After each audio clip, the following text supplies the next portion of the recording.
Assalamualaikum warahmatullahi wabarakatuh. Perkenalkan, nama saya Fitria Widya Astuti, NIM 1520028, kelas HTNA, Fakultas Syariah IAIN Pekalongan. Tujuan pembuatan video edukasi tasawuf dalam menghadapi COVID-19 guna memenuhi tugas akhir semester mata kuliah ilmu tasawuf di bawah pengampu Ibu Uswatun Hasanah SHI MSI. Sekarang, umat manusia sedang dihadapkan pada musibah yang sangat berat dan luar biasa. Bukan hanya di Indonesia, tetapi hampir di seluruh belahan dunia. Musibah ini berupa wabah yang bernama COVID-19, yaitu suatu penyakit menular yang disebabkan oleh virus bernama SARS-CoV-2 yang sering disebut virus corona. Virus ini bermula dari kota Wuhan, Cina, dan sekarang telah melanda hampir seluruh belahan dunia. Sampai saat ini, orang yang terinfeksi sudah jutaan orang, dan yang meninggal sudah mencapai ribuan orang. Perhatian negara dan dunia terfokus pada penanganan musibah yang besar dan luar biasa ini. Berbagai kebijakan dikeluarkan dan anggaran besar pun dialokasikan untuk mengatasinya. Beberapa kebijakan yang dikeluarkan negara Indonesia diantaranya social distancing dan kekarantinaan kesehatan yang kemudian dituangkan dalam PP nomor 21 tahun 2020 tentang pembatasan sosial berskala besar atau PSBB. Anggaran yang dialokasikan untuk penanggulangan COVID-19 pun mencapai 405,1 triliun. Tentu sebagai umat Islam kita pun harus menyikapinya dalam perspektif agama Islam. Perspektif agama ini sangat kuat dalam menyadarkan umatnya untuk melakukan tindakan tertentu, termasuk dalam menghadapi wabah penyakit COVID-19. Oleh karena itu, inti masalah yang akan dibahas dalam kesempatan ini adalah bagaimana menyikapi wabah penyakit COVID-19 dalam beragama Islam dalam istilah khususnya bertasawuf. Musibah ini benar-benar mengganggu umat manusia, khususnya kaum muslimin, dalam melaksanakan sebagian perintah-perintahnya. Karena pemerintah mengeluarkan kebijakan social distancing atau masyarakat diminta untuk menjaga jarak, yang kemudian kebijakan ini ditetapkan melalui Peraturan Pemerintahan Nomor 21 Tahun 2020 tentang Pembatasan Sosial Berskala Besar atau PSBB, yang paling sedikit meliputi peliburan sekolah dan tempat kerja, pembatasan kegiatan keagamaan, pembatasan kegiatan di tempat atau fasilitas umum. Maka banyak di antara kita yang terpaksa harus berhenti bekerja untuk menafkahi diri sendiri dan keluarga, meniadakan sholat berjamaah dan pengajian untuk sementara waktu, meliburkan sekolah, pesantren, dan perguruan tinggi, atau melakukan pekerjaan dan kegiatan belajar mengajar secara online atau daring, yang tentu secara umum sangat tidak efektif.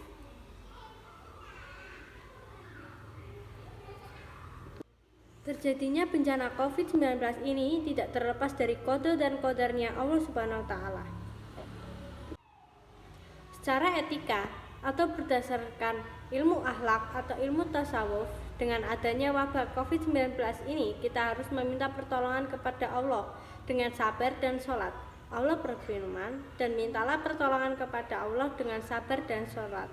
Quran Surat Al-Baqarah ayat 45. Pertama, meminta pertolongan dengan sabar. Sabar di sini adalah salah satu teknik dalam bertasawuf, bukan akhlak atau keadaan jiwa. Maka yang dimaksud sabar di sini adalah berusaha meneguhkan jiwa dalam menghadapi segala sesuatu yang memberatkannya dalam bertasawuf, termasuk wabah penyakit COVID-19.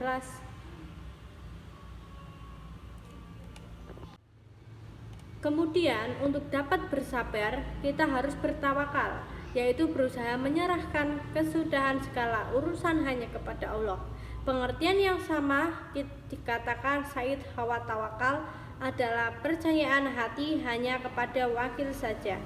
Karena itu, Allah berfirman, dan berikanlah berita gembira kepada orang-orang sabar, yaitu orang-orang yang apabila terkena musibah berkata, sesungguhnya kami adalah milik Allah dan kepadanya lah kami kembali. Quran Surat Al-Baqarah ayat 156 sampai 157. Menyerahkan kesudahan urusan kepada Allah berarti menyerahkan kepadanya, dibarengi dengan usaha maksimal atau istilah lainnya.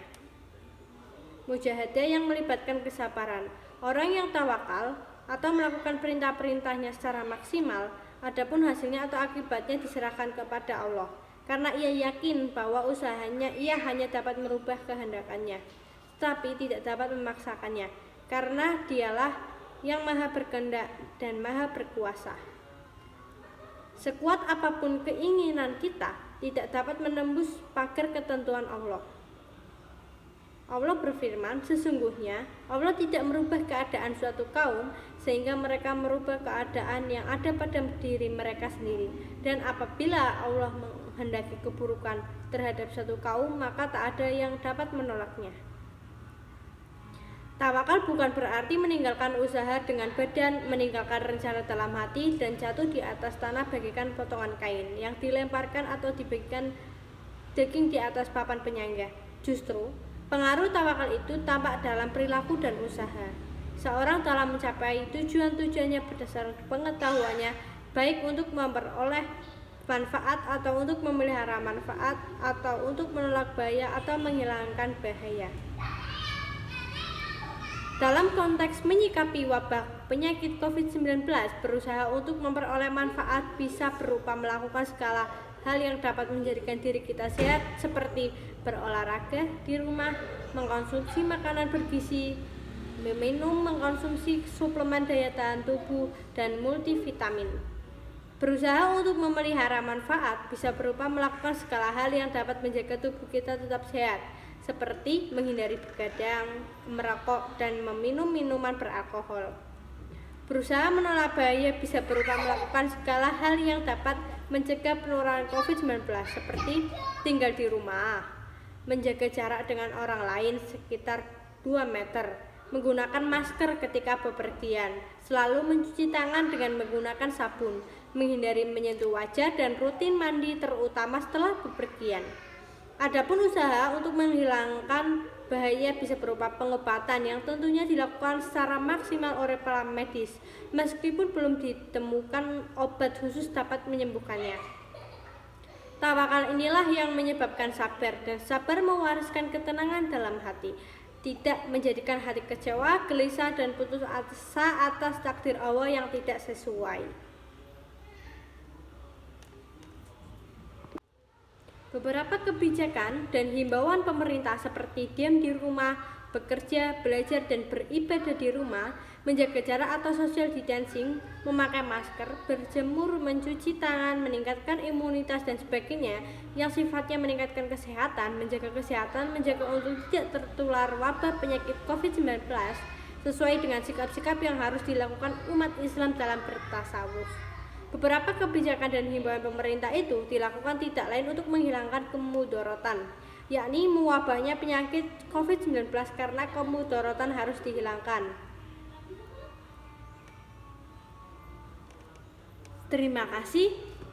Sekian penjelasan dari saya, kurang lebihnya saya mohon maaf apabila ada tutur kata yang kurang berkenan di hati Ibu Uswatun Hasanah.